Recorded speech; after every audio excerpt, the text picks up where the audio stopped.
All right, let's jump right in. Over the next few minutes, we're going to break down the ultimate playbook for any student looking to get ahead. We're talking about exactly how you can earn money, get some amazing experience, and actually start building a career all from your laptop. So let's start with the big question, right? It's not just about getting good grades anymore. The whole game has changed. The real question for you right now is this: how do you actually build a real legitimate career from your dorm room?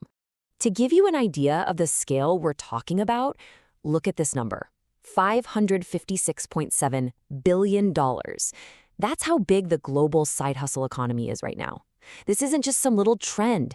It's a massive economic engine, and you're in the perfect spot to plug into it. And let's be super clear about something. This remote work thing, it isn't a fad. It's not a temporary blip. It is a permanent structural shift in how the world works.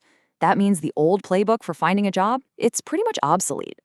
So if the old playbook is out, what does the new one look like? Well, it's really built around 3 main digital paths you can follow. We're going to walk through each one: the flexible side hustle, the professional virtual internship, and the full-on entry-level remote job. Let's start with path number 1, side hustles. Honestly, you should think of these as the most flexible way to turn skills you probably already have into actual income. The real beauty here is you can fit them around your classes and your studies. And the opportunities are huge. I mean, you can use your smarts for online tutoring or that social media savvy for managing accounts. Then there's stuff like dropshipping or affiliate marketing, which lets you dip your toes into e-commerce without a ton of risk. The trick is to find a hustle that lines up with what you're studying. That's how you build relevant experience. Okay, now for path 2, virtual internships. This is where we level up from just earning cash to really strategically building your resume. These are so crucial because they offer you professional experience without any geographic limits. You could be interning for a company in a totally different country, all from your desk. And don't for a second think these are just for exposure. No way. These are real paid gigs from big-name companies. A software intern at Leidos can pull in up to $41 an hour. A privacy law intern, $35.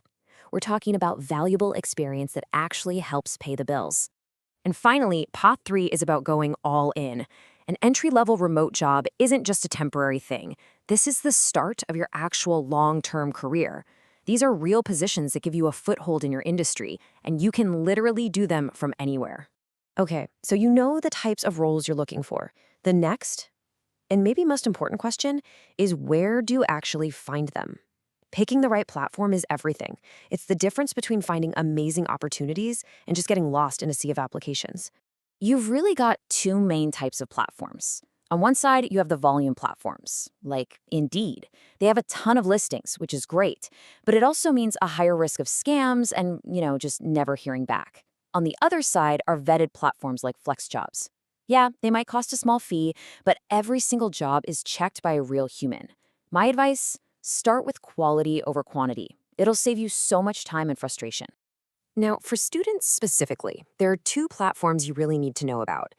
Handshake is awesome because it connects directly with your university, which means you get access to exclusive job postings. Then there's WayUp, which uses AI to let companies find you. If you use both, you get the best of both worlds: access to hidden jobs and the chance to get discovered. So, you found the right platform, you see a job you want, now what? In a global talent pool, a generic resume is just going to get lost.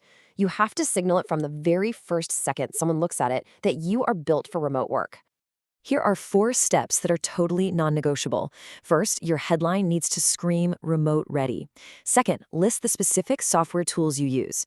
Third, turn your duties into achievements. Use numbers. And fourth, add links. In a remote world, your LinkedIn or portfolio is your proof that you're a real, capable person. So what does a remote-first headline actually look like? Well, instead of saying something generic like hardworking student, look at this. This example uses keywords like remote, virtual, and distributed teams.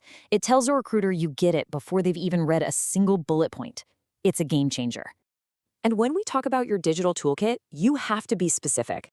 Listing tools like Slack, Asana, and Loom is such a powerful signal. It tells the hiring manager, hey, I can jump into your team on day 1 and I won't need any handholding. It shows you're ready to go. Okay, we need to switch gears for a second and get really serious. Especially if you're an international student, this next part is not optional. You have to understand the work rules for your visa. It is absolutely critical for protecting your student status and, honestly, your entire future career. So, a key concept here is something called tax residency. Put simply, if you are physically in a country for more than 183 days a year, that's about half the year, you are almost certainly required to pay taxes there. It doesn't matter where your company is located. This rule is the foundation for everything else.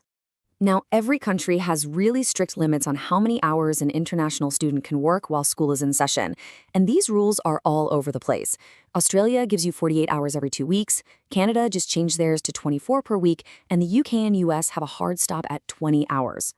The main takeaway here is you must know the specific rule for the country you are physically living in. And this is the most important point of this entire explainer, so please pay close attention. If you are sitting in your apartment in Australia, working online for a company based in Canada, those hours still count towards your Australian work limit.